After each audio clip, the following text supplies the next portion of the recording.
Hey y'all, boy, I'm trying to tell you, the Lord has really been showing me myself lately, right? And it's crazy because it's in things like you don't even pay attention to, right? So I'm sitting here trying to get a car wash before I start my day. And yeah, I know I'm in Florida. It's raining. I get that, but I need to vacuum. And apparently at this car wash, I can't go through without the vacuum. So I can't get the vacuum without the go through, I guess, right? And so I'm sure that's gonna preach to somebody. Anywho, so I'm going to the car wash, but I'm waiting on the side because I'm a little early. And I'm parked on the side of the road. Now, when I parked on the side of the road, y'all, my front windows were down. And I had on 88.88 Z88.3. They don't never have no freaking car hanging thingies. Anyway. And so I'm in here and I'm just like in worship, right? Just talking to the Lord and just thinking on things, right? And I look up and there's a guy and there's a male with a dog. I don't want to say the dog was a Doberman. I feel like that's the right dog. Anywho, it was a dog. It was a bigger dog. Right? And he was walking and he was coming from around the corner, but he was walking on the side of the road where I had parked, right? And when I looked up and I saw he was on my side of the road, I was like, oh, you know what I'm saying? Like, yeah, he can come on his side of the road. You know what I'm saying? Like, he can stay on this side of the road or whatever, right? I'll just roll my window up and lock my door. Right? And then, and so that's what I did, right? And so I sat there and he decided to just go ahead and go on the other side of the road, right? So I was like, oh, okay, Lord, thank you for the provision, right? Like, you allowed him to go on the other side of the road. And then I turned around and, like, I waited for a little bit, but then I turned around to see which way he had gone, and I didn't see him anymore, right? And so, so I was like, look at there. I was like, Lord, you just showed me how, like, you are a protector, right? Like, you would protect me in the time of need. Y'all, in that same moment, he also told me that I responded in the spirit of fear. And because I rolled my window up and locked my door and didn't make eye contact with him, I was operating in the spirit of fear because for a moment, I was like, I don't know this man, right? I don't know what he gonna do. Instead of just operating in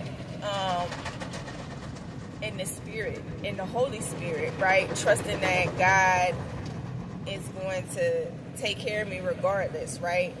And I quickly got convicted because I was like, dang, I probably offended that man, right? By just the gestures that I did, like just the things that I did that I thought was protecting me, right? I probably offended that man. And here's how God works, because he spent that man right back around the block. And right when he was coming around the corner,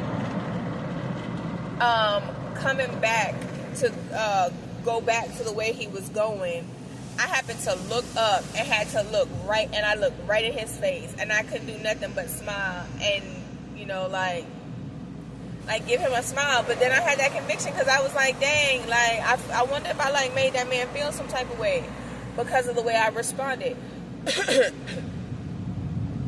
And if I'm honest, I did not respond in the right spirit. I responded in the spirit of fear and not the Holy Spirit. Believing and trusting that God was going to protect me even in that situation. And even if the man did decide to do something, God was still going to protect me in that situation, right? And we got to be mindful of that.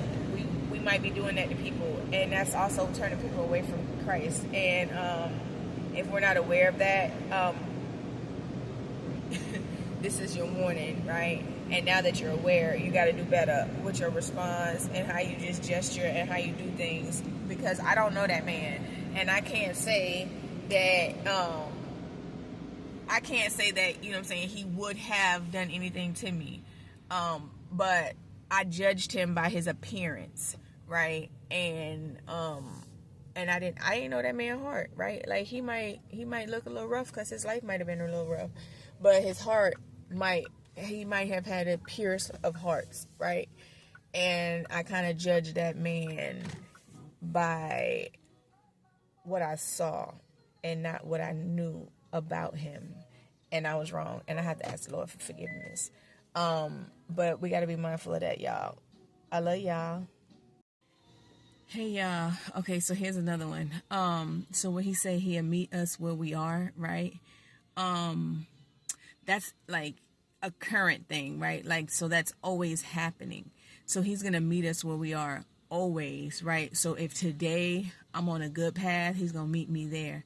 If tomorrow I'm on a bad path, he gonna meet me there, because he's gonna be with us always, right? And so he's always with us, which just means that he's always meeting us where we are in that moment. So when you challenge people in their moments, y'all, are we challenging the people for real, or are we challenging the spirit that lives in them? Come on now, somebody. I'm just trying to help somebody, because we finna free some people, because there's a whole lot of people out here saved that want to follow Jesus for real.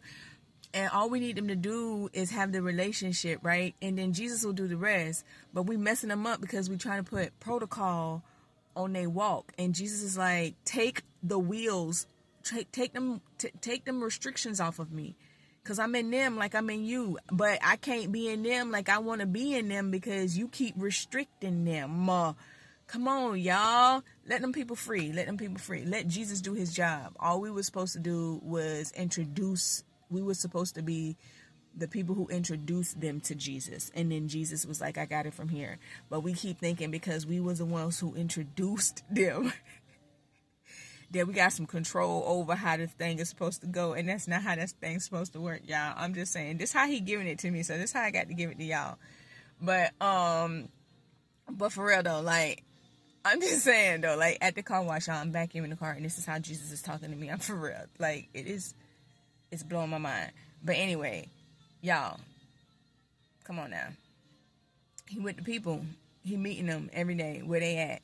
And he's just walking with them like that. You know what I'm saying? Like he's just trying to show them who he is in the small things, right? So stop looking for the big things. It's in the small things. He's on, like, pay attention to the small, because he's in everything. Everything he's in it. Y'all got to find him.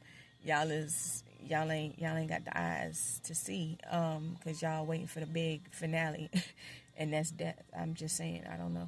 Anyway, y'all have a great day, and whatever you're doing, be the best at that, right? Because Jesus is walking with you, and as long as he's walking with you, I'm just saying, like, you know what I'm saying, be the best at it.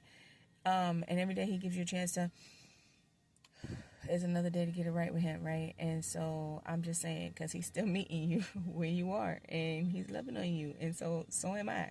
All right, so I love y'all. Have a great day. Okay, I'm done. I was leaving, right? Somebody gonna preach this somewhere. I know it's gonna be out there somewhere. Your introduction does not entitle your vision. Just because you introduced them to Jesus does not mean that you're entitled to see the plans that Jesus has for them. And if you in the spirit, right, you definitely are seeing the Holy Spirit moving that person. You just not liking what you see, or you just don't want to accept what God is showing you, and so you'll never see it or receive it. But I'm just saying, that's just how you gave it to me. Y'all gonna be great, okay? And whatever it is you do today, I love y'all.